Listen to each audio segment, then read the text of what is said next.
Sounding exquisite.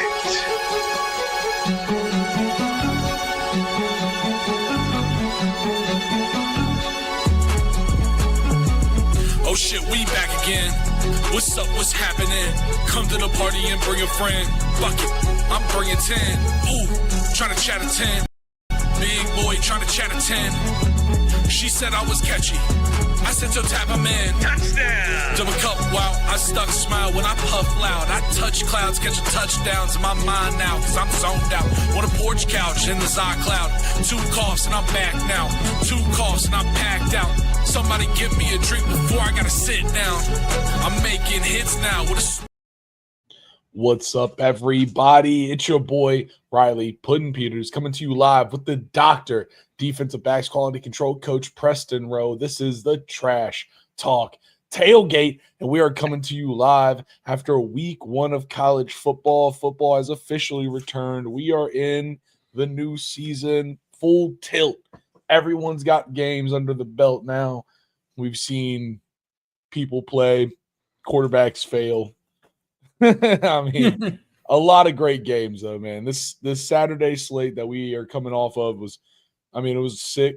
Honestly, the Friday slate that we left our last Friday prediction live stream. After that, those games were some very interesting games themselves. So, we got a lot to talk about today. Absolutely. How you feeling, Dr. Preston, after week 1? College football's back, man. We made it. We made it.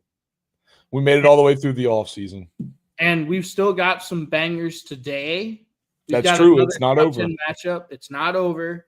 Still got Notre Dame, Miami, Virginia Tech, South Carolina in Atlanta. The Beamer Bowl and a top 10 Catholics versus convicts. So it's really good, man. I'm really excited. Everything's looking up, man. Mm-hmm. Football is here. All right. But we're going to start. We're going to get to the games. We got to talk about the games. Obviously, that's why you're here. You want to hear the Trash Talk Tailgate, break it down. And we're going to come right out of the box with Auburn versus Baylor. 38-24. Auburn took this one. I mean, you picked Baylor. I picked Auburn.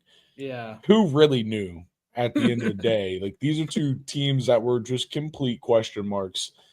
And, I mean, Auburn, and no joke, ran away with it. 308 total team rushing yards out of the Auburn Tigers. That's big numbers. I mean, if you're running the ball for 308, a lot of it was Jackson Arnold, the transfer quarterback from Oklahoma, coming in with 16 carries for 137 yards. That's an average of 8.6 yards a carry with 2 touchdowns. That is an effective day for any running back, especially when it's a quarterback. I mean, he had more rushing yards than he had passing yards. He was 11 of 17 for 108 yards passing. Yeah. And he had 137 yards rushing. This was a huge win for Auburn. Like you said, I picked Baylor just because I don't trust this Auburn coaching staff. I don't trust this Auburn program under Hugh Freeze right now. But this was a huge win to go on the road against a quality Big 12 opponent in Baylor and to run the ball like they did. They proved that they did what they're supposed to. Because Auburn, obviously, they're an SEC team. They recruit a lot better than Baylor does, especially up front in the trenches. And they were just able to run the ball down their throat. They imposed their will on Baylor. Yeah. Which is what we wanted to see out of them. And they were definitely the much more physical football team. Look at that. I mean, there was some great option play out of Auburn. That's what I love a read option. I'm a sucker for it, It's such an effective play in modern football too. If you got a quarterback that's got some wheels, the read option is incredibly dangerous. Make guys on the other team make big decisions and trust your guys to make the counter decisions. But I mean, their RPO option work, a lot of those plays are designed so well. I mean, Mhm. a lot of like he can either hand it to the running back, take it himself, or throw like a bubble route, a quick screen, some real devious work. But yeah, I mean, on the flip side of this though, you do got to shout out Baylor quarterback Sawyer Robinson, who went Robertson, yeah. Robertson, Yep. who went 27 for 48 for 419 and 3 touchdowns. I mean, dude, I mean, he was slinging it. Let it out. Yeah. Throwing for 419 and 3 touchdowns and a loss is kind of crazy. I mean, that one feels Especially bad week stuff. 1. Like a Yeah, week man. 1. Yeah. Like that's crazy. In a week where we had a lot of running quarterbacks, a lot of quarterback runs, Sawyer Robertson was just slanging that thing. Yeah, Sawyer Robinson said, "I'm not gonna move."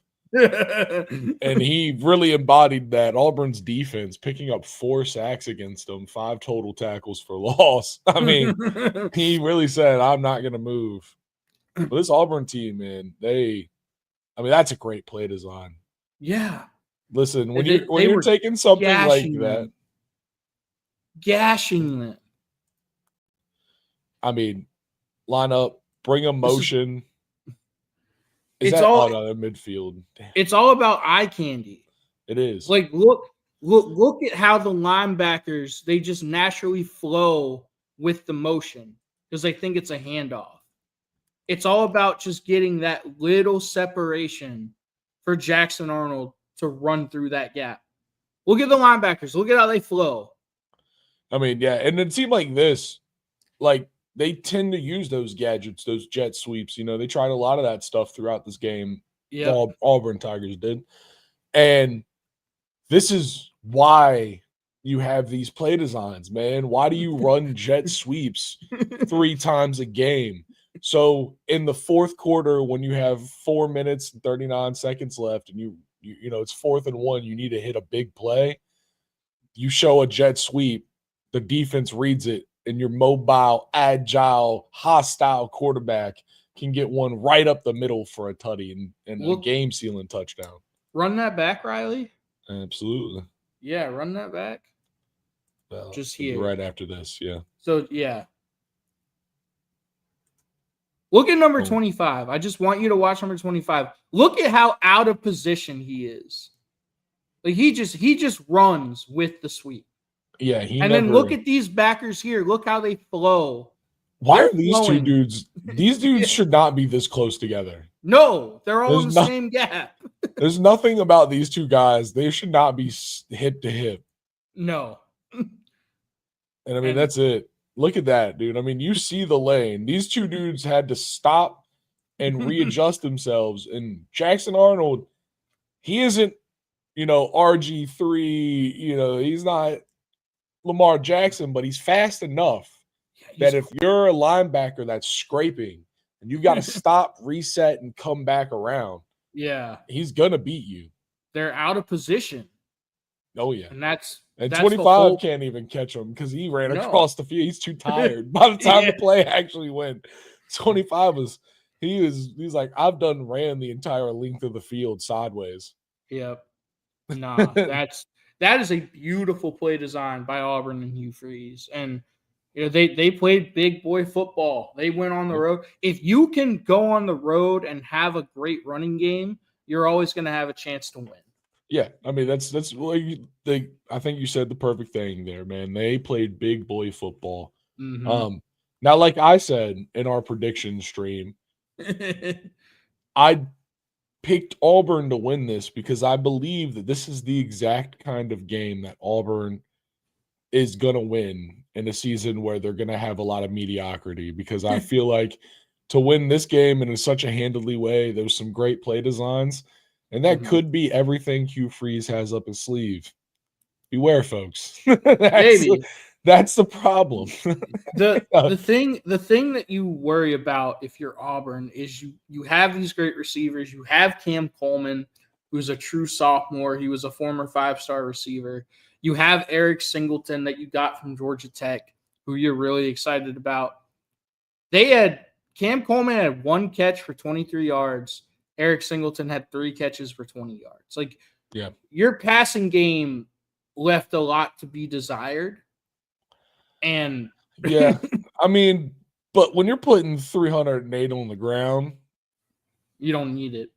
it's just that's just a natural, I think that's just a natural happening, especially because it felt like Baylor.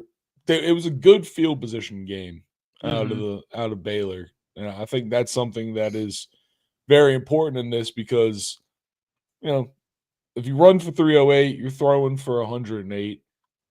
400 total yards. And if you're on a short field, you're scoring touchdowns. Like that's what it looks like sometimes.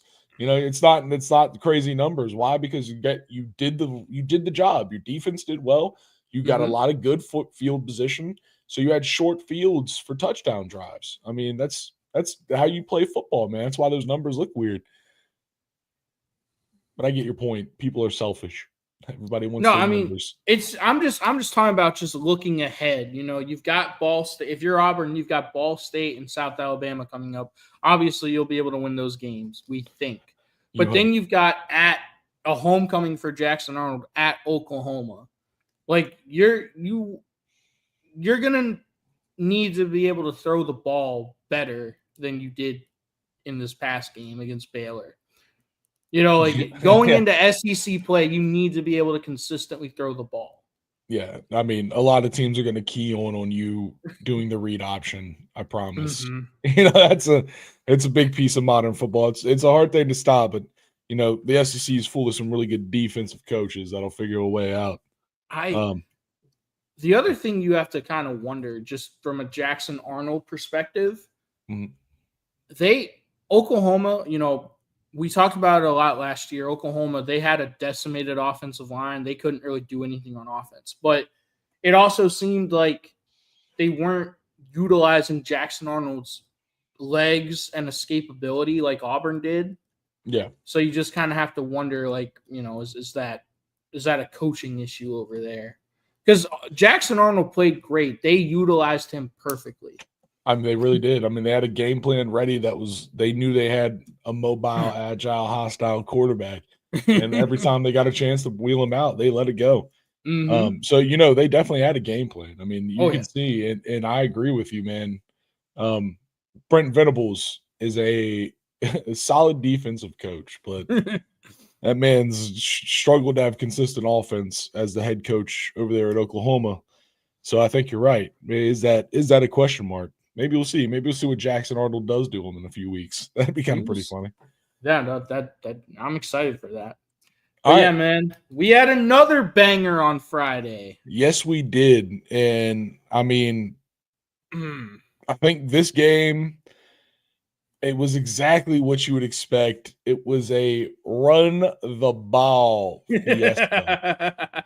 The Georgia Tech Yellow Jackets at Colorado. I mean, 27-20. This game came down to the last second. A little bit of clock mismanagement out of prime time, potentially. Some would say, some may not say. What do you mean, dude? He's got those timeouts for next week. He's just saving them for next week. I mean, Dion's the only one that would say he didn't.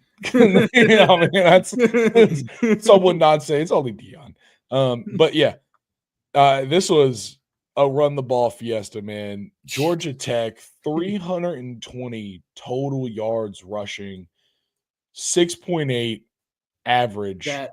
Haynes King put in 3 touchdowns. The quarterback 156 yards on the ground. Out 19 carries, that's 8.2 average with 3 touchdowns along the 45. He threw for 143. He saw what Jackson Arnold did and said, "Let me show you how you really do it." I mean, this was a great performance out of Haynes King. I mean, we're real high on Georgia Tech as a program. Brent Key is an amazing coach. He's got an effective running system. Yes. And I mean running system. They will give you a dose of everybody. You'll get the running back. Obviously, you're going to get the quarterback. But this is, let's see this. His 3rd rushing touchdown. That's crazy, man. How many touchdowns you got to score? Let's go watch his first one. Let's go watch the power. I mean, this is just quarterback power. Yeah. As simple as it gets. You don't even have to hand the ball off. You just No. got to let it happen, man. Look, you get a it's motion across, and you just follow the boom. eyes. Your tailback is your lead blocker. And that's it. I mean, the power. Quarterback power is such a fun play when you can get it to work like that. It is. Because you really are. I mean, traditionally, if you're running the ball, the best that you could get is like 9v11 offense versus defense when you talk about blockers versus, the defense. Because you got the quarterback handing off to the running back. Very rarely is the quarterback going to be doing blocking. Obviously, the running back's running. Everyone left. You got 9 dudes to block 11. But when the quarterback run, it is funny. Hey, 10v11. Give yourself an extra guy. Let him see if he can figure it out. But yeah, man, Haynes King, just the way that they went about pulling the option, letting him. I mean, he's such a dangerous runner. He's so good at. I mean, this is what he does. This is the perfect offensive system for him. Yeah, and I mean, it's got so much candy. Like you see these pools, it's like heavy pools. You think everything's going to be a power, but all of it's got a back end option. It's almost as hard to stop as a triple option without having to actually be a triple option. Well, that's the genius of Brent Key. So if you remember, under Paul Johnson, they ran the true triple option. Yeah. And I know as a Clemson fan, it pissed you off to have to play against every year. I know as a Virginia Tech fan, it pissed me off to have to play against every year because it's a true triple option. And then Jeff Collins comes in, tries to run like a spread. He's like, nah, fuck the option. And it was not successful at all. And so they get Brent Key, and he's like, you know what? Let's go back to our roots. Let's run option, but let's run spread option. Yeah, literally. And that's what it is. Yeah, he's giving this team. It is that traditional triple option kind of brought to modernity because they are in an area that has so much talent, right? Yeah. They've got so much speed. Mm-hmm. And the traditional triple option, while it's a very effective system, the reason why you use it is because, the reason why the military, the service academies, Army and Navy, the reason why they use it is because they're not necessarily recruiting at the same level as a lot of these teams are. So it's a system that's intentionally difficult to defend to kind of make up that gap. Yep. But when you get guys, when you can get a kid that can do this, wait for it. Let's watch Haynes King just absolutely break this one. This is the 45, his third touchdown of the night. I mean, when you're recruiting guys that can do stuff like this, you got to be able to open up, or not even. It's so much more beneficial to open up the playbook, to spread the field out, to give yourself a chance to create mismatches, move people out of the box, and it's this great. Is counter, but with a toss, eye candy. Yeah. And all it is just counter. Yeah. But they just add that additional flavor, that additional eye candy, just to get the defense a little bit off balance. And it's genius. So nice. And the thing is, they probably run that toss 2-3 times throughout the game. It's the same thing. It's just like what we were talking about with Auburn, with a lot of those play designs out of Hugh Freeze. You see a lot of that stuff out of Brent Key, man. It's really he'll run this simple toss that's going to get 2 yards, right? Out of this formation, he's just going to, boom, toss that to that guy and let him get 3 yards, 4 yards, couple times. Just so at some point, Haynes King can just slide through. And that's an effective run, dude. That's such to break through that many people just like that, almost effortlessly. Yeah. So well blocked. I mean, you gotta love the pulls off the backside. This little fake counter toss. Boom. And he just walks through. I mean, so many people are there and he just walks through everybody. And that's including his own teammates. I mean, he just flies through the offensive line, gets through. They're there, but they're not there. They're like yes, they're in the vicinity, but they're not where they're supposed to be. No, everyone's got hands on them. There's a reason why no one gets them. Yeah. 2-7's the only one that gets even anything close to a chance. It's just this is a really difficult offense to stop. Yeah. And I mean Georgia Tech, they're in Atlanta. There's a bunch of talent down there, especially in the fucking Atlanta metro area. But in Georgia as a whole, we see Kirby Smart has that state locked down. But Brent Key, he's recruiting really well because he has success to show these kids, like, hey, if you come here, we can actually win games. We can win consistently. So I really love what Brent Key's doing. And then just the clock mismanagement by Dion. You have 2 timeouts, and it takes you over 50 seconds to run 2 plays. Yeah. And you have to settle for a Hail Mary. Like, it's just bad clock management. I took them 50 seconds to run 2 plays, and they didn't get very far with those 2 plays. No. Yeah, it's rough. It was rough. That last drive wasn't great. It's like they're missing some stars.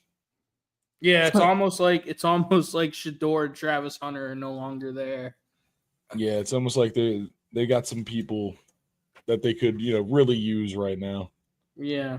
But I mean, I think it just goes to, both of us picked Georgia Tech, and I think we did it for a reason. I'm very confident in that Brent Key team to show up almost every week and effectively run the ball. I mean, the first team to figure out how to stop that Georgia Tech team from running, hats off. You did it. But until then, I'm confident they're going to show up and do similar stuff to this. So to almost every team they face. So, Riley, do you know who I think really could have used Haynes King yesterday? Who? Texas. Texas. Texas could have used him. I mean, maybe 10 times over. Imagine Texas trying to run the ball with the quarterback. That'd be hilarious. Imagine it. Imagine if they had a quarterback with wheels. But that's right, folks. I mean, the next game on the docket was the absolute classic. Yeah. Texas Longhorns versus Ohio State Buckeyes. Mm-hmm. The number 1 versus the number 3. This was in Columbus. I mean, 7-14. I think the score says it all. This was a defensive battle. One for the ages, too, man. Honestly. The story of this game is going to be how disappointing Arch Manning was. I mean, Riley, through the first 3 quarters of football, he had only thrown for 38 yards. Yep. And then, he kind of turned it on late in the 4th quarter when they were desperate. And he had some really good throws, but he also had some very poor throws. He had a 37% off target rate. Yeah. Which Texas fans, it's almost like I called this, Riley. I said, let's just pump the brakes and see how he does. Because, I think Texas fans wish they could have had Quinn Ewers back, to be honest. I'm not saying imagine. Arch, we just need to pump the brakes a little bit. Arch is still going to be really good. But this was a really tough first game. Going on the road against the defending national champion Ohio State Buckeyes. Yeah. That's tough. And I mean, that's really tough. I felt like this Ohio State defense was playing lights out. I mean, they felt like they were ready for everything. They were. Like, if it wasn't Matt Patricia calling the defense for Ohio State, I think they'd stolen some signs. Like, dude, they were all over it, dude. They were over everything. They were. Texas could not trick that Ohio State defense. They tried, dude. Sark tried. Every time they tried to take the random deep shot, Ohio State was there, and it was double covered. It's, yeah. They They confused Arch. Arch, he looked like a first-time starting quarterback, He missed some throws. He missed open wide receivers that he wasn't seeing. Like, there were some guys open that Ohio State was like, we don't think you can see it because of our pass rush. Their pass rush was really getting home. He held onto the ball too long, and he stared down receivers. Those are all very common things of a first-year starting quarterback. It's almost like Arch hasn't started like a true game before. This was his first like real start against real quality opponents. Against a top opponent. He looked a little lost. He looked flustered. He didn't play well.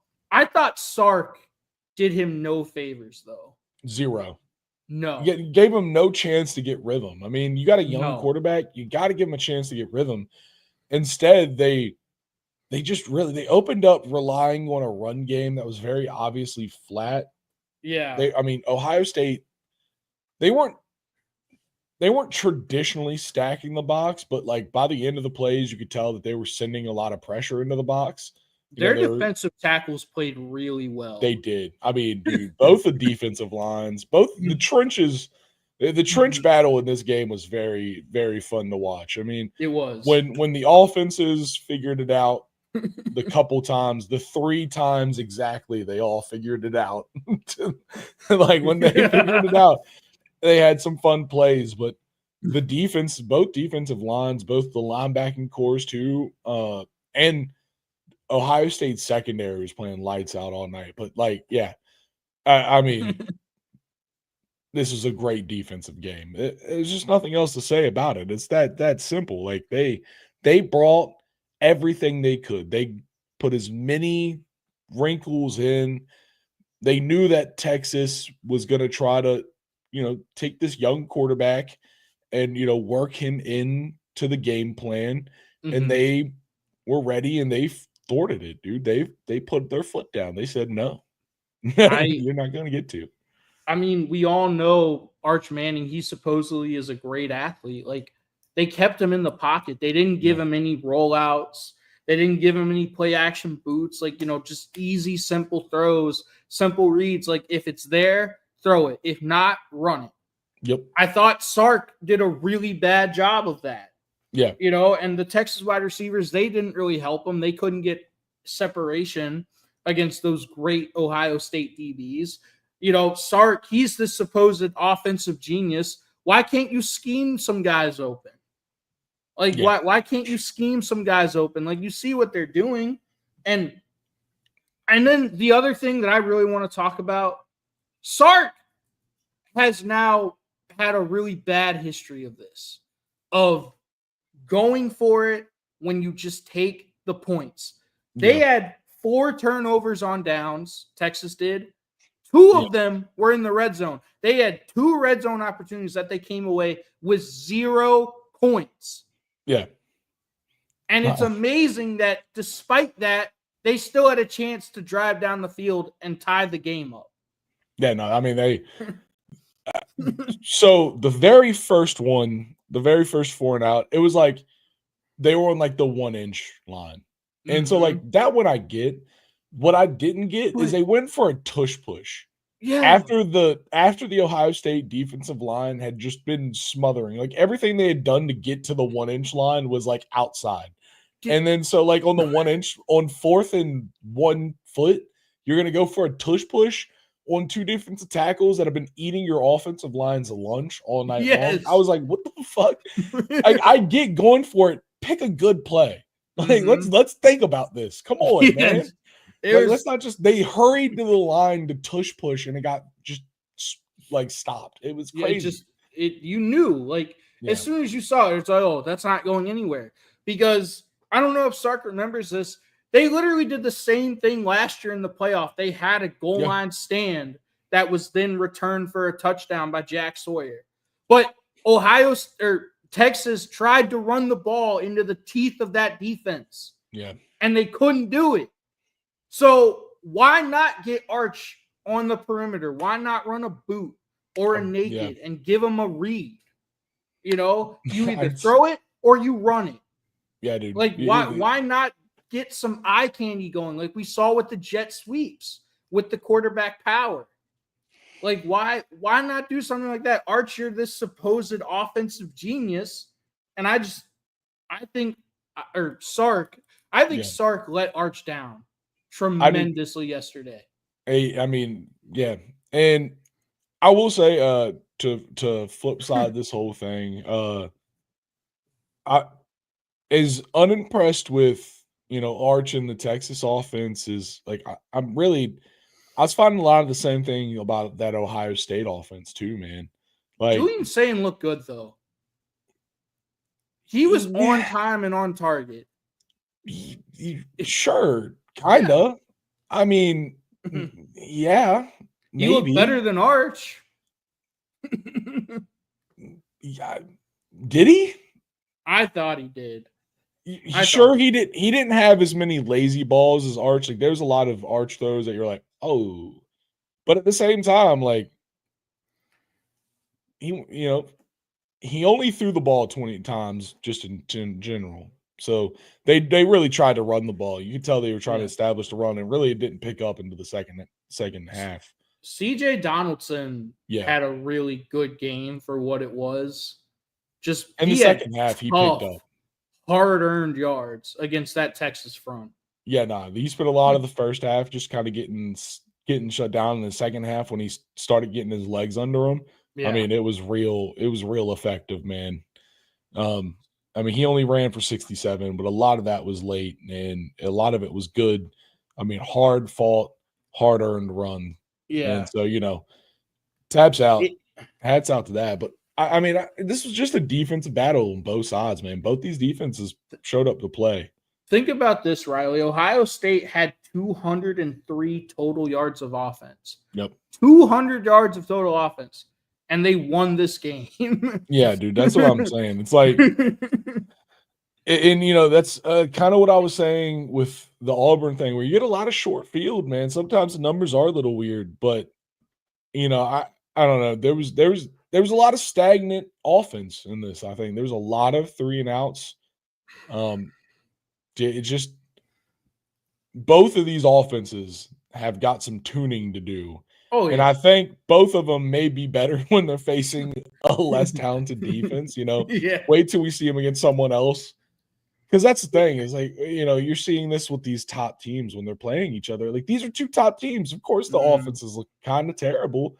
Yeah. You're playing against 2 of the best defenses in college football. And like, you're going to look terrible. That's their goal. Especially early, like, this as a coach. Like, this happens every year. Defenses are always just naturally ahead of offenses early on in the year. Because as an offense, you need to get rhythm. You need to gel. You need to get chemistry. As a defense, you can just go fuck shit up. You can just blow shit up.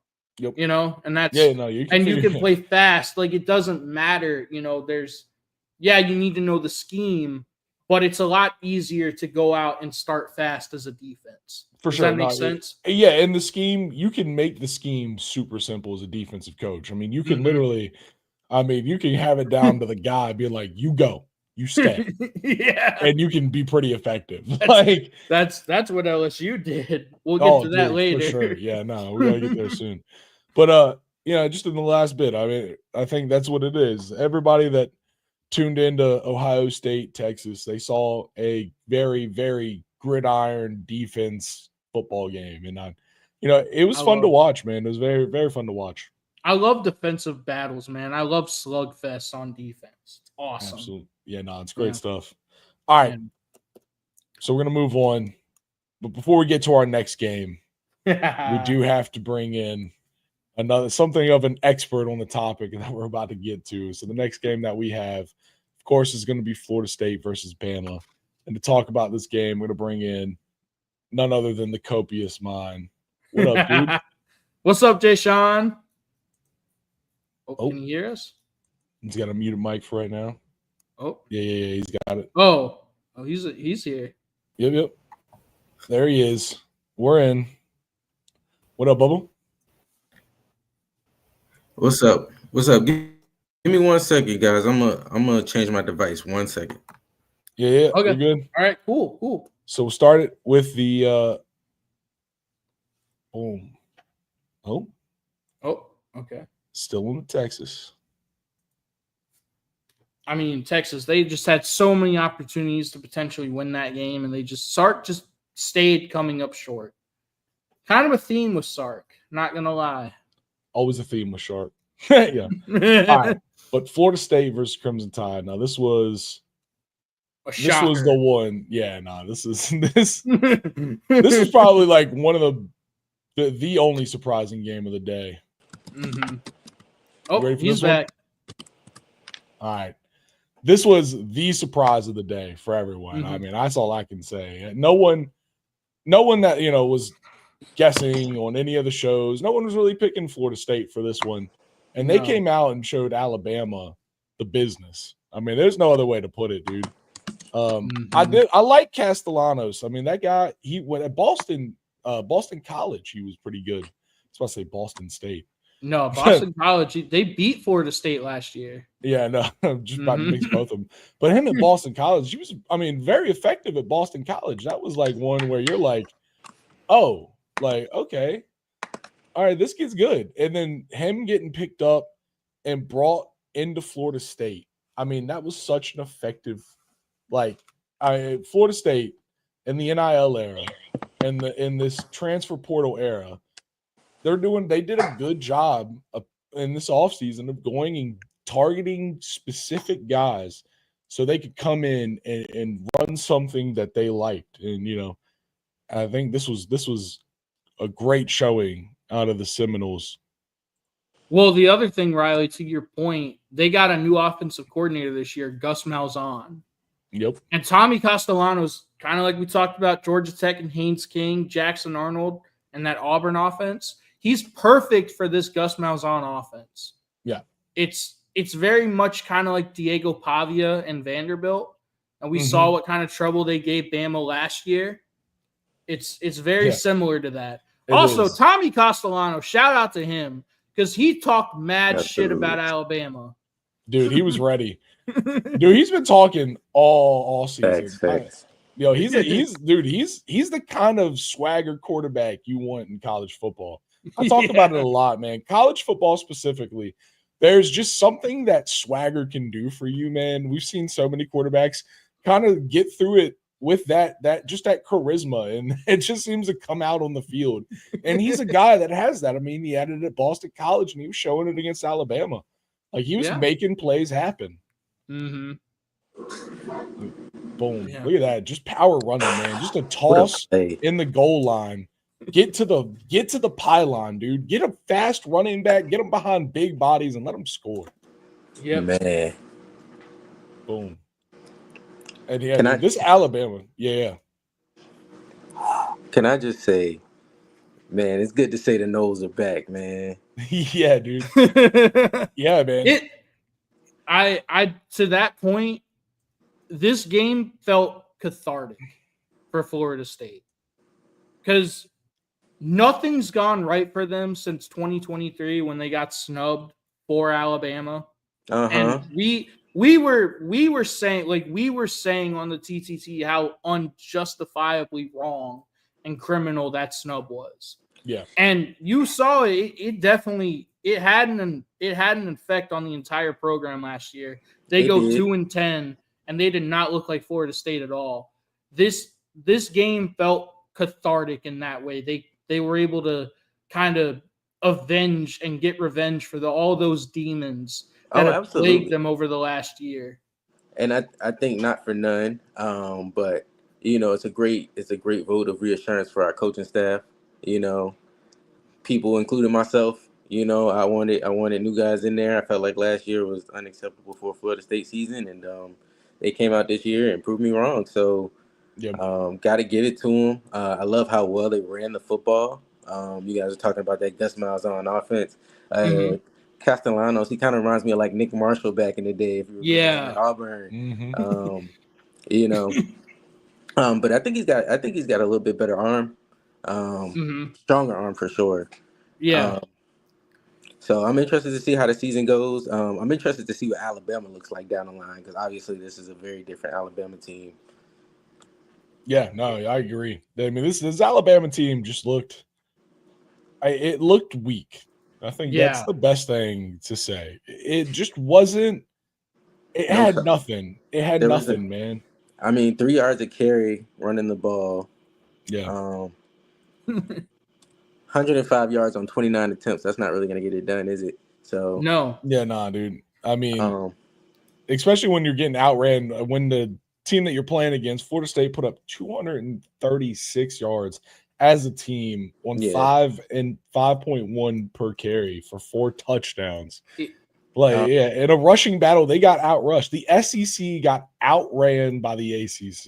You heard it here first. That's crazy. And I mean, go ahead.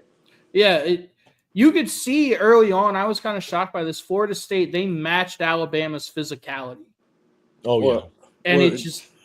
The question becomes, with Nick Saban gone, is that Alabama's identity anymore? That is a very good question. You would hope so. I just didn't see it on either side of the ball, honestly. We're going to get to Bama in a second, but I just want to talk about Florida State. It's just they use that physicality, and then with the read option and the eye candy and the quarterback runs, like I said, it's very similar to what Vanderbilt did with Diego Pavia last year against the same Alabama team. They returned 10 starters on defense. Yeah. I was really high on Alabama this year. I picked them to win the SEC in large part because of that defense, but they didn't look any better than they did last year. And that's concerning. Yeah. You know? That's honestly, I agree 100% because this is a system. Like, we're starting to see this mobile quarterback in a multi-use option / scramble. This Alabama defense has played it a couple times. They saw it, like you said, last year with Diego Pavia at Vanderbilt. You see it anytime you play South Carolina. Yeah. There's a lot of schools that are going to run this kind of system. This defense has played against this kind of system, and it tricked them. Yeah. Repeatedly. They got beaten. They got and it's not a great sign for such a veteran-laden defense, for an Alabama defense. Yeah. You don't expect them to get lost in the sauce like they did, because they did. They were gone, man. Their linebackers were looking at everything. They were getting tricked left and right. They were out of their gaps, out of position. And that's what this offense does. You have to be incredibly disciplined to play against this offense. Yeah. And they were not disciplined. Look, but look at this. How did that even sound, though, an Alabama defense that's undisciplined? It doesn't sound good. I don't think Nick Saban can watch Alabama football anymore. You think Nick Saban watched this game? I don't think he did. He turned it off at halftime. Dude, this right here, but this is just such a look at the lack. You got this dude's still. This guy got caught looking. He's now trying to recover. Whatever. It's just a busted all of them play. are beat. But it's then just a busted wheel route. 2 guys get a chance and they just can't make the play. Bad angles out of 18. Like, he could, it's just, he was scooting up the sideline. Oh, he was, but it's just such bad. Oh, and the Squirrel White, of course. Oh, this play was Tennessee awesome. Transfer. Oh, I love that. Squirrel White coming in from Tennessee. A lot of people around Florida State, if you follow them, they were really excited about their transfer wide receivers. Deuce Robinson, Squirrel White. Squirrel White comes up with a huge catch there. And that's just bad coverage. Yeah. Now, that's just my one thing, and you see it, it is just like this is a nitpick, but I think as Florida State goes on and they face better competition, this is going to something that's going to be real big. They get big shot plays that aren't touchdowns, and then they get to the goal line and can't finish. Sometimes, I mean, they did pretty good, but I think one thing I think this is a Castellanos thing, because I saw it at Boston College too. It's just something with his arm on those big shots. He gets it deep, but it's just not quite deep enough. And if Castellanos can get that little, it's like 5 yards on his range. I mean, they used to let it go earlier. Yeah. Yeah. He just needs something just to get a little bit deeper, so like they could score touchdowns instead of just Yeah. big plays. I think that's if they can make that switch before the end of the season. I mean, this team is going to be very dangerous. They got athletes everywhere. It felt like, dude, everybody that touched the ball for them felt like they made a play. Lane, the wide receiver Lane was making plays. Yeah. Squirrel White, we saw how explosive he was at Tennessee. You saw how explosive he was in that one play. Great athlete. Makai Danzy, that guy was running the ball like crazy. Yeah, obviously Castellanos, Gavin Sawchuk, that kid 27. That kid's a bowling ball. I mean, that 14-yard run, this was off of a read option, and he just said, "I'm just not going to get tackled." He's like, "No, I just don't want you to touch me." When have you seen an Alabama defense just bounce off tackles like that? That's what I'm saying though. Like, you don't want to overreact to week one ever, right? I mean, we've seen some good teams lose early on and turn their seasons around. But it just feels like I was watching this. I was like, this is Bama? Like this isn't Bama. I've never seen Bama. Like you never see Bama look like that, man. That's just they had weak. The Bubs weren't there, man. You expect Bama to have the biggest. Hayden Proctor got bullied. Dude, Hayden Proctor got bullied, especially in the second half. He was looking slow. He's gonna be a first-round draft pick. Yeah, is he? Is he? Yeah, that's maybe. That's what they're saying. I mean, he just looked a little slow. I don't know. Maybe something might be like because he was looking real slow. His pass sets were looking slow. But you know, they didn't get push up front. No, on either side of the ball, they didn't get push. That's not. It's not Alabama. That's why I'm like, what is this? What is happening? You know, like.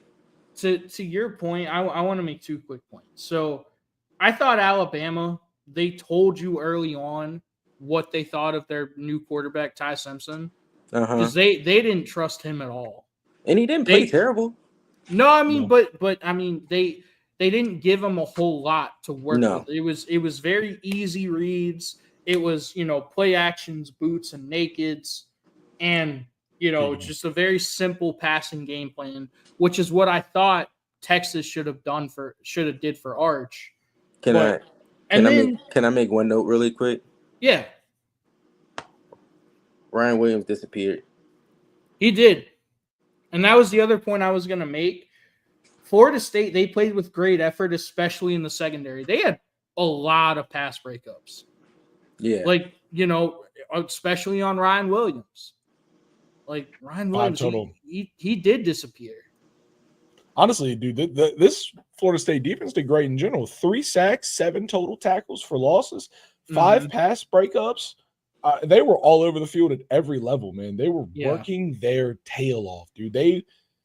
I think that's kind of the thing for me between the two teams at the end of the day. It was that you knew from the second the ball went in the air from the opening kickoff that Florida State wanted this win.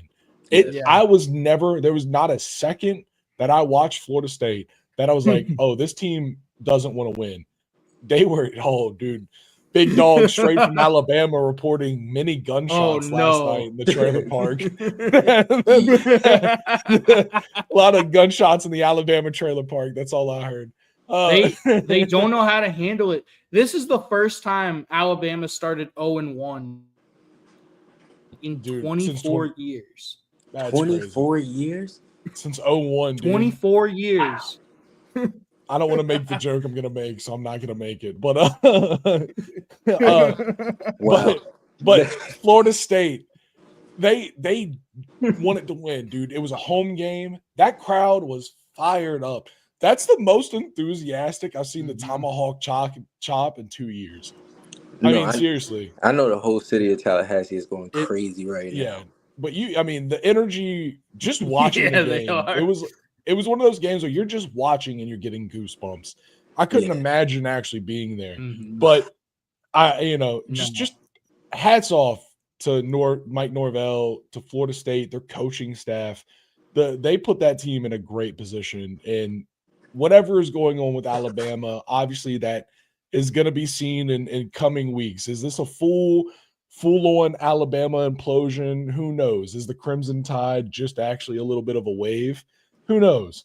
But Florida State, hats off, man. They've made themselves in one game someone that everyone in the ACC has to be worried about. So that's all you can ask for.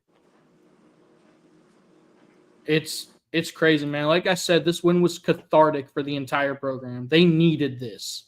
And you felt it. They played with a fucking chip on their shoulder. It meant pleased. Something to them. As a Florida State fan, I was very pleased. You know, I always get excited when we have a quarterback I can be excited about. This makes me feel like year one Jameis right now. So yeah, redshirt freshman Jameis right now. Like that's how I'm feeling. Dude. I mean, this kid's Castellanos has got it. Yeah, man. He's a gamer. He does, and he has a stable of weapons around him, and he doesn't do too much. You know. Yeah. Plays within the game. Mm-hmm. I think he learned that lesson. I think you guys plays got within a the system. Yeah, you guys got a blessing. You have a quarterback who learned hard lessons last year at Boston College. Mm-hmm. Like last year at Boston College, he was their only weapon.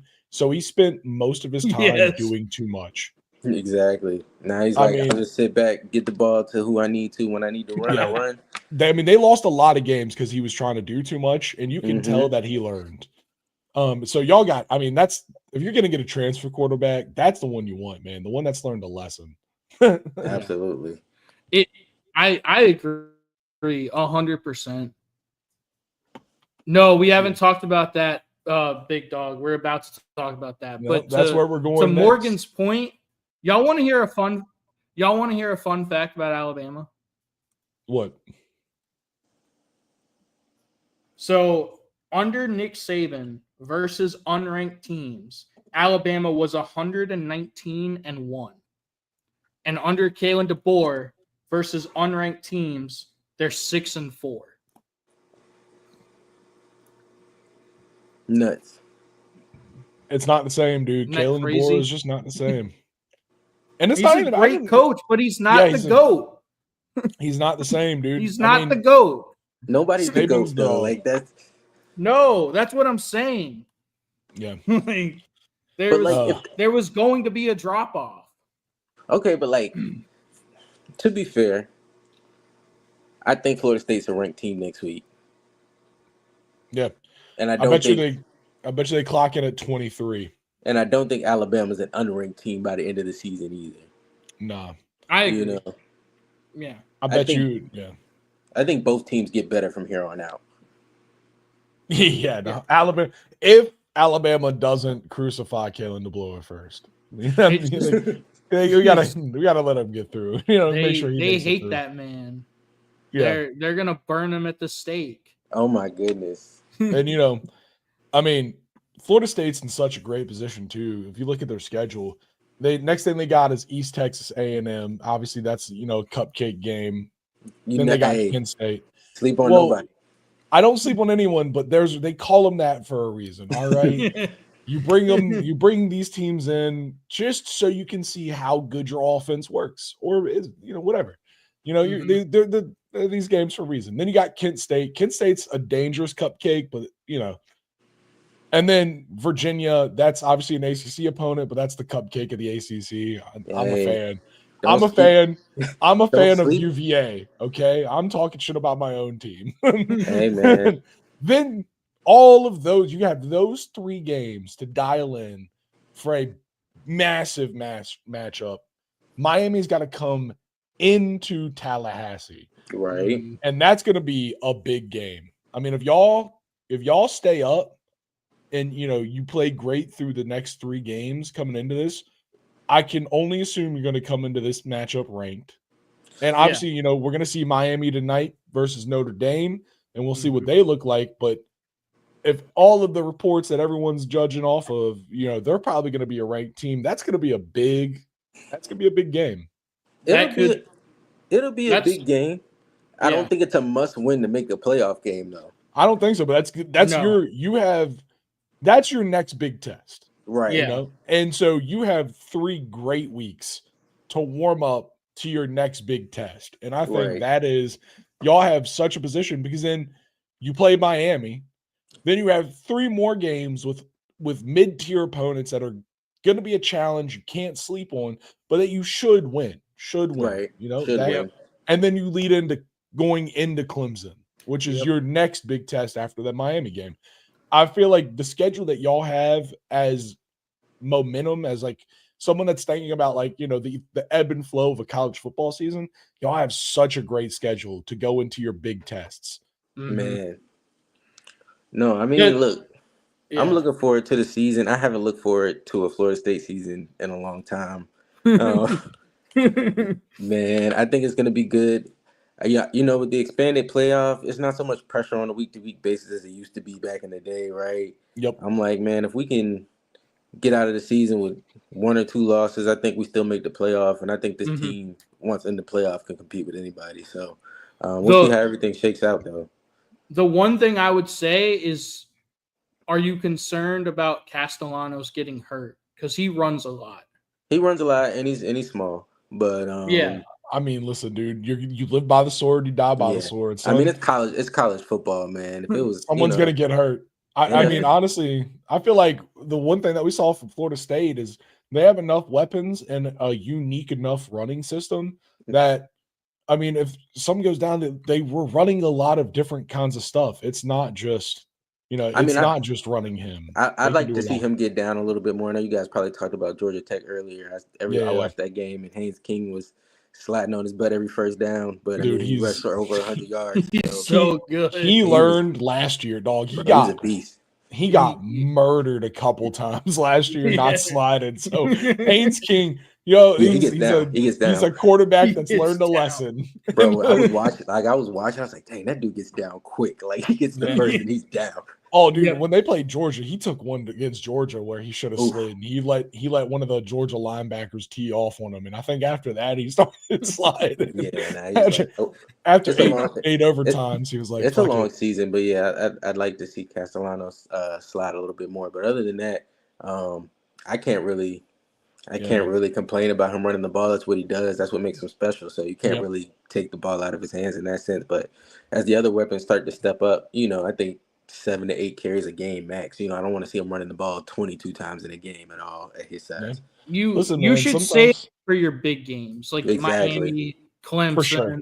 Like those games you got to put your 10 strap on, mouthpiece in. Yeah, I mean, I think in those 3 games before you play Miami, I think he should throw the ball, not to limit your offense in any way, but just for practice. Yeah, I mean, just for simple practice, man. They should try not to run him as much as they can, just to see if you can do it.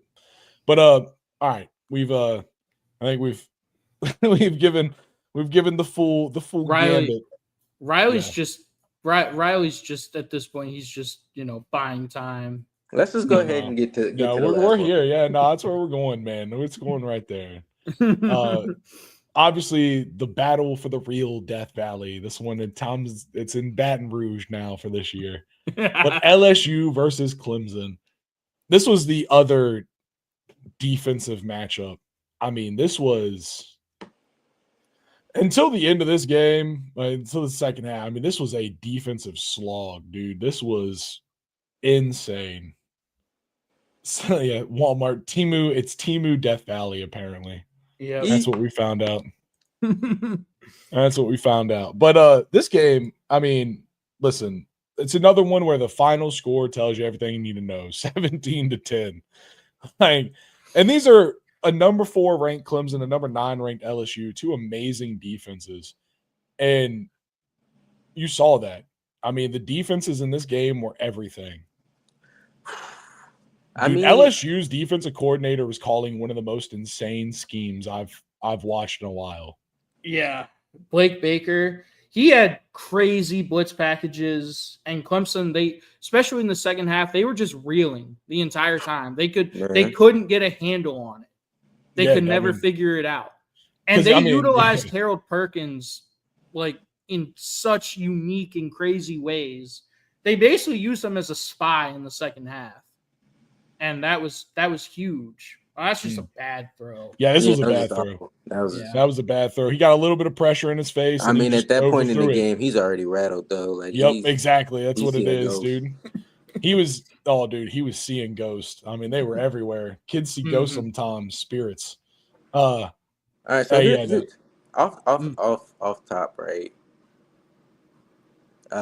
This is a Klubnik. Yeah. This is year what for him?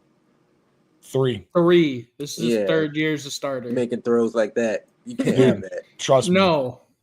It's been my thing, man. It's been my thing. My thing Clay Klubnik is just so inconsistent. I just don't understand. You know, Clemson's never been shy about making changes at quarterback before. I'm like, dude, you guys just not have anybody behind him that can. Dude, Dabo has made a very hard stand that Klubnik is his guy, which means I know that means he's got something in him. And like, don't get me wrong, like I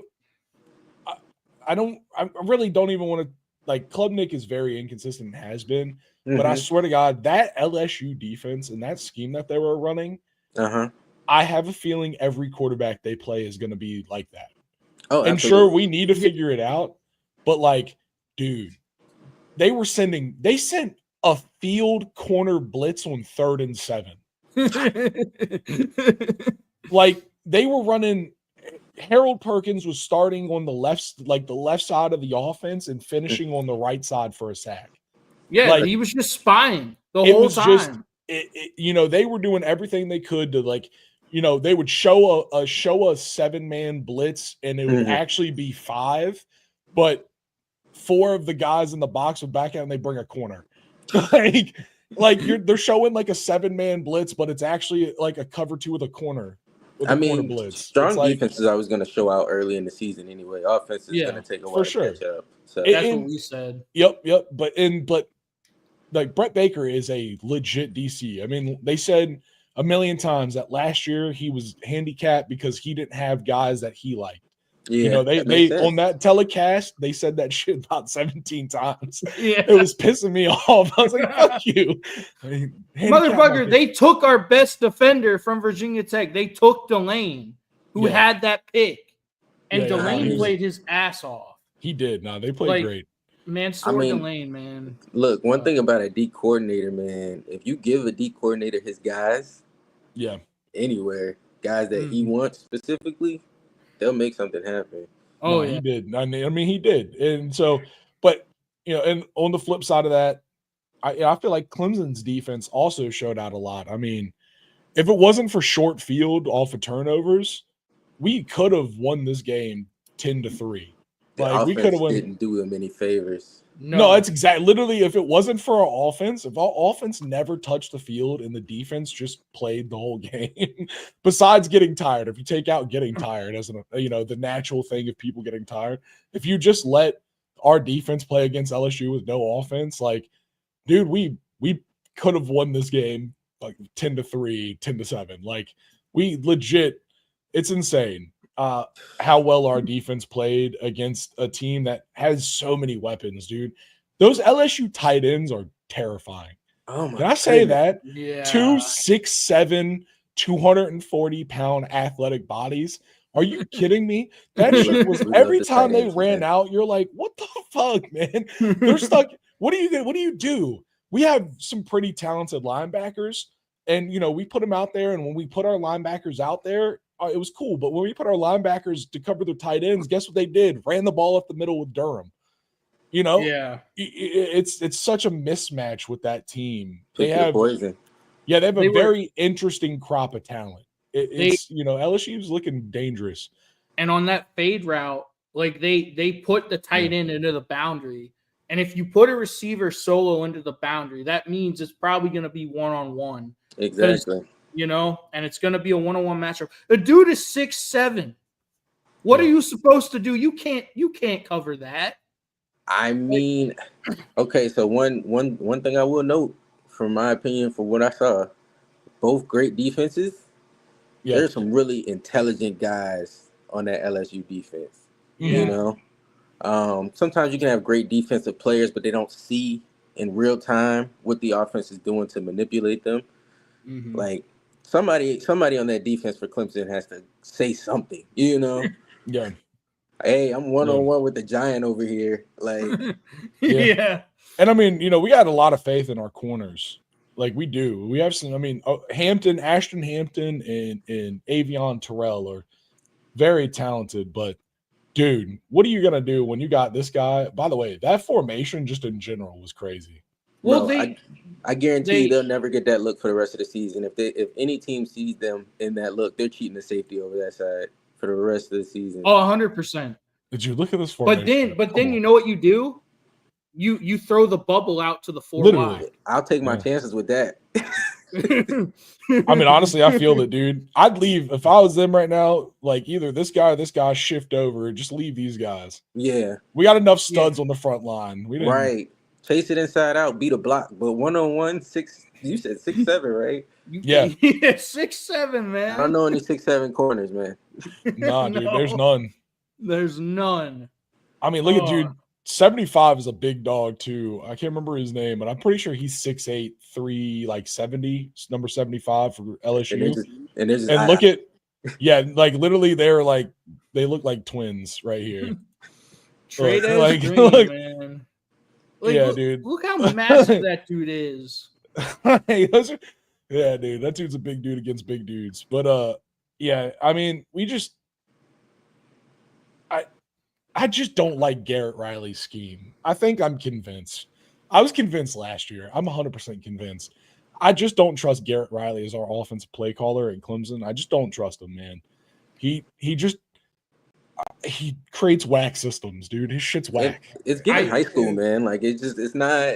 Yeah, dude. He's got no energy to his play calling. It's like we were just talking about the Florida State offense and how exotic and how it gives you all this eye candy, makes you rely on discipline. Where's that? Our shit's too simple. It's way too simple. And then when it gets complex at stupid times.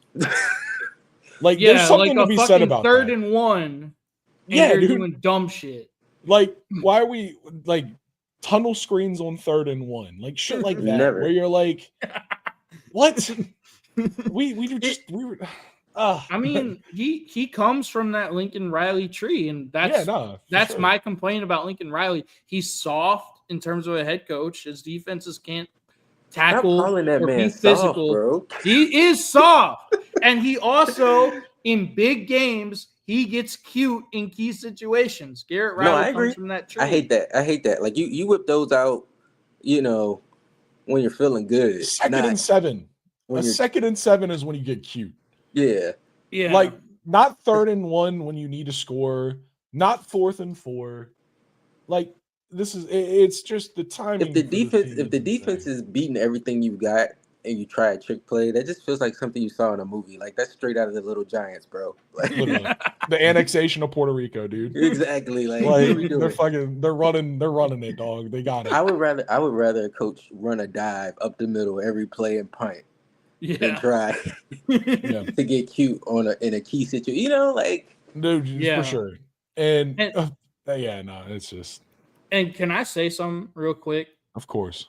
So one of these teams had a completely new and rebuilt offensive line because they lost 4 starters to the NFL.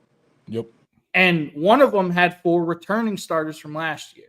You would think the team that had 4 returning starters was LSU by the way they played. But they had the rebuilt offensive line. Clemson's experienced and veteran offensive line looked really bad last night. And LSU's offensive line looked really good against that monstrous front 7. I mean, really good is a stretch. They played better than Clemson. Sure.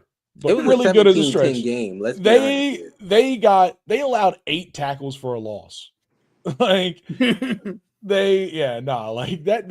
LSU offensive line was good. They looked better than Clemson. I'll give you that. Mm-hmm. Yeah. But the variance that they looked compared to the complex nature of the different schemes, like Clemson's defensive scheme is a lot more straightforward. They were just straight. They do their work, and they did it, man. 72 tackles, 72 total tackles. 1 sack, 8 tackles for a loss, 5 pass deflections. That defense was playing, but I mean, both defenses were playing. They do what they do. They don't get exotic. Exactly. And they do it well, and they make you beat them. Yeah. And so, that's the thing is like, dude, this is the defenses. Once again, it's just like Ohio State, Texas. Of course, both all offenses look stagnant. They're playing against 2 of the best defenses in the country. Like, I think we saw the 4 best defenses in the country play each other this week. I mean, maybe with LSU, if LSU continues to look like they did, they're there.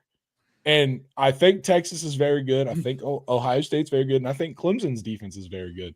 Like I said, if it wasn't for our offense putting us in short fieldage a lot, Clemson could have won this game like 10-3, 10-7. Like, that's a real possibility without turnovers. So Riley, I have a question for you. Is it a Garrett Riley issue or is it a Cade Klubnik issue? Because both. I've watched Klubnik for 3 years now. He has a tendency to bail out of clean pockets, especially to the right. And and I think LSU keyed in on that, and that's why they started having Perkins as a spy. Yep. And he would he just harassed him. And it's like, dog, step up in the pocket. You've got it. Just deliver a strike. Stop bailing out to the right for no reason. I mean, as much as he bails out, someone's coaching him. You either coach it or you allow it. That's true. It's just a fact. Like, literally, like, he does it so much. If they don't like that, then he shouldn't be their starting quarterback. I feel like it's the Garrett Riley thing. It's the getting cute. They like to move the pocket. They're intentionally telling him to be on his feet. But the problem with Cade Klubnik, and this is the difference between Cade Klubnik and like Trevor Lawrence, or I mean, for all rubs and tints, Deshaun Watson. They would get out of the pocket. They would get out of the pocket and they would choose to run, right? Yeah. Klubnik just isn't choosing to run when he should. He is rolling out of the pocket and either getting sacked or throwing stupid balls. Yeah. He's not using his own mobility. And when he runs, the dude can run. Yeah. Like, he's got athleticism, man. He can escape, he can get out, he can do some stuff, but like, he just doesn't give himself the chance. And then I mean, we ran the ball for 32 total yards. Like, it's just we couldn't get the ball. We couldn't run the ball worth anything. And if we can't do that, it's like Cade Klubnik can't get a decent pass because we can't run the ball more than 2 yards at a time. Is it a weapons issue even? I mean, no, it's not. I don't think. No, it's a scheme, dude. It's a scheme issue. No, we aren't lining up and running the ball. When we do, we make it so obvious. We don't give ourselves any unique formations to run the ball out of. If you take back all of the plays that we've watched so far today, with like teams like Florida State, with teams like Georgia Tech, teams that are like need to run the ball. And we have self-identified as a team that needs to run the ball. That is literally what our own coaches have said. That has come out of their mouths in press conferences. We need to run the ball, and we're just lining up in very obvious running formations and running the ball, and then we're lining up in very obvious pass formations and passing the ball. We're doing nothing. There's no candy. There's no like lining up in a shotgun and running a unique run, or even we're lining up in I form or single back and running the ball, and we're lining up at shotgun and throwing. That's it. Like, it's like there's no spice to it. It's so easy to figure out. When we play lesser teams, we beat the crap out of them because we have those weapons. You'll see when we play lesser teams, this shit'll work because we got weapons. But when we match up with top teams like LSU, it doesn't work because we give our team no favors. Mm-hmm. I don't get it. Like, the whole Cade Klubnik, he always rolls out to his right when he doesn't need to. Because whenever you do that, you're just handicapping yourself to half the field. Half the field. Because the Cardinals since the quarterback is never throw across your body. Yeah. I mean, but if he can only see half the field at a time, is he handicapping himself or is he making the game easier for himself? I don't know. Oh man, listen, you might have a point there. You might have a point. He's just trying to make it easier. I mean, maybe he's just like producer Jazzy Jasper Green. He can only throw a pass when he's on the run. If he throws the ball standing still, it'll hit the dirt. But if he's on the run, he'll throw a dot. Maybe it's something like that. I don't know. I don't know, but that's it, man. I mean, that's really it, dude. You could tell LSU made adjustments and Clemson made no adjustments. Yeah. And that's, that seems to be kind of a theme under Dabo Swinney, especially in these games where they have similar talent. Mm-hmm. Well, and it's just, you need. I mean, ever since and it's not even. I mean, it's not even Dabo. It's our coordinators, because like our defense when we had Brett Venables, that was like literally the whole shtick of our defense is that they would make adjustments down to the moment the quarterback hiked the ball. Right. Mm-hmm. And like that's why we were so successful. That's why we won those national championships. And you've seen since that switch, we just can't. No one that we've gotten, like, I mean, obviously this is our first game with a new defensive coordinator. Mm-hmm. So that we got to give him a little credit. And considering that this is the first game with a new defensive coordinator, I think that defense did really well. Like, they did their thing. Yeah, I've got nothing but praise for our defense. It's just like we need Garrett. Dude, Garrett, we need someone new, man. God damn it, dude. I wanted it last year. Our offense is just so boring. There's no wonder we struggle to score. We give nothing. We have nothing. We have all these weapons, and we use coaching suggestions on Madden to try to score. Like it's like, dude, we're literally we're playing inside the Xbox. We're not thinking outside the box. We're playing inside the Xbox. Like it's insane. I do want to give LSU credit because their whole issue the last few years under Brian Kelly has been a horrific defense. Yeah. This offense paired with this defense, if they're able to play this way the rest of the year, they're a legit national title contender. Absolutely. And, Aaron Anderson balled the fuck out, dude. That dude is so explosive at the receiver position. He had 6 catches for 99 yards. Ooh. And you saw every time he touched the ball, it was an explosive play. And I just wanted to shout that out. Yeah, I mean, they have weapons. Garrett Nussmeier doesn't have to be that good to be great in this offense. We saw that, man. He, dude. I mean, it's really they've got so many weapons, man. That's why I was like, I know you said it's a quarterback and OC issue, but like weapon wise, like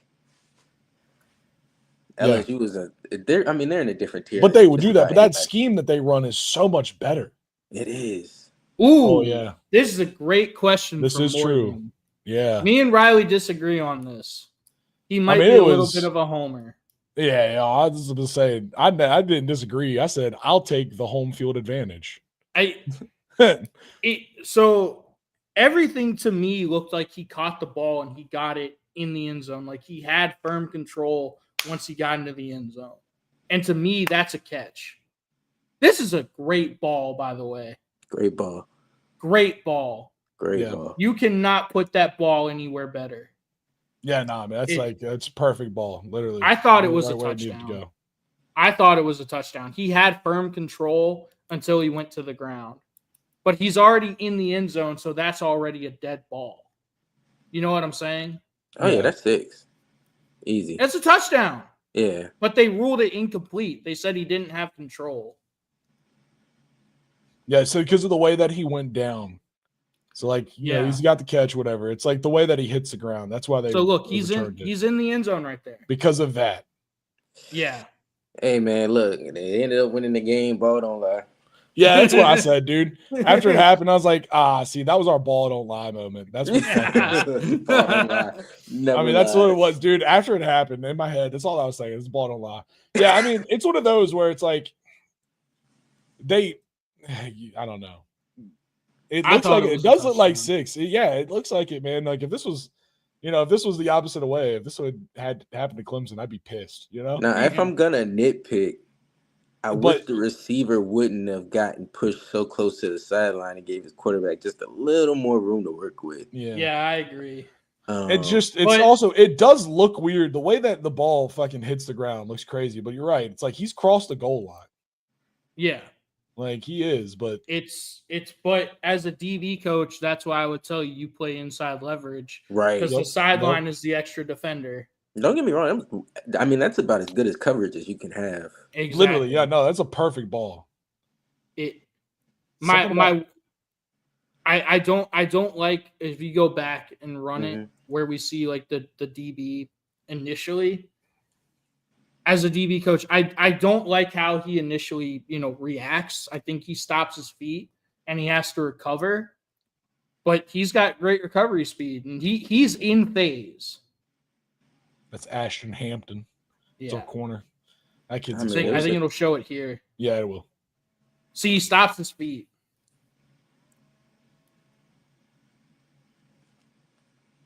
But he's still in phase. That's a beautiful ball. Yeah, no, it's a crazy throw. That's a crazy, crazy throw. Yeah. I mean, I bet you they're gonna this is one of those plays that they're gonna be having a big conversation on probably currently right now as we're talking. Wherever the NCAA rules officials are out there having a big conversation about this one. A lot of people were talking about it. I understand his need to brace himself, but I would have liked him seen him keep two hands on the ball through the initiation with the ground too. Just to make it. I agree. It was just because of the way he went down with the ball in one hand, and when he hits, the ball comes out, and it's just weird. And I know because of that point, look, the catch had been completed. That's what I'm saying. I'm just saying. All Yeah. I'm saying is if that dude held that shit in, there'd have been no question. Like unfortunately, because he went to the ground with the ball in one hand out, and he let the ball hit. Like he left a question in the air. I mean, it's like it's that stupid stuff. It's the little small stuff that makes a difference. But it wasn't. I mean, listen, dude, that was an insane play. It was a great effort, great ball, great catch. And Morgan, to your question, in college, you need to only get 1 foot down. In the NFL, you need to get 2 feet down. But they have the same. Once you cross the goal line, technically it's a dead ball. So it's he was in the end zone. Yeah, it's one of those calls, man. You go, all right, whatever. Yeah, right. Like I said, I didn't discredit the call. I was like, whatever they're gonna say, dude, I'll take it. I guess we need help. But yeah, dude. That made me think though. One last thing for this. Another thing that killed our defense is penalties. Dude, so many crazy, stupid penalties, dude. Just that kind of discipline. Clemson is a little bit of discipline away from being like a perfect defense, too. Like, seriously, both of those touchdowns. Yeah, dude, both of the LSU touchdowns came with a lot of penalties. It's week 1, man. You would think in theory you'd get it cleaned up. You can't take a whole lot away from week 1. Yeah, no, but teams are going to get that's better. my thing is like that's what I want.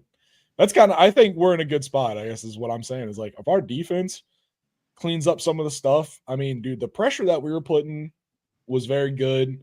It's just those penalties. And if we can clean them penalties up, man, I don't know who's really gonna find a way. You guys are gonna be a force, especially in the ACC. For Clemson, shout out Will Helt, the transfer who got a sack from Purdue. He got the only sack of the night. We brought in one transfer class, and one of the guys got a sack. Yeah, and then also TJ Parker, I thought really stood out. He was making plays, and he might not have made the tackle, but he was blowing shit up. And then for LSU, it was Delane, Harold Perkins blowing shit up in the backfield. He did. Harassing Cade Klubnik all night. And Whit Weeks had one of the sacks. He was on that corner blitz. West Weeks was everywhere, dude. That kid was that. Watch out for him, man. Whatever he's about to have a great season. He's everywhere. Mm-hmm. And Harold Perkins, we talked about him a whole bunch. I know you say that he's an athlete and he's just a football player, and I kind of agree, but I think shouts to their defensive coordinator for taking an athlete and just telling him to do a job. Yeah. And making it like giving him a job to do, because that's what you got to do with an athlete. Mm-hmm. You know, you don't put them in a position where they have to think. You put them in a position where they have to do a job. See ball, he did a great job. Yep, he did a great job. That's what he did. Yep, and you see it, dude. He had a great game because of it. And Clemson didn't have an answer. They didn't make them pay for that. No, they didn't, man. And that's what I'm saying, dude. Down with Garrett Riley. Riley, do we want to go through just some of the cupcakes? Well, I think going through them all, I think we should just award our cupcake smash of the week. That's what I'm gonna call it. That's the week one. It's the cupcake smash of the week. No, I'm gonna go to scores. Nope.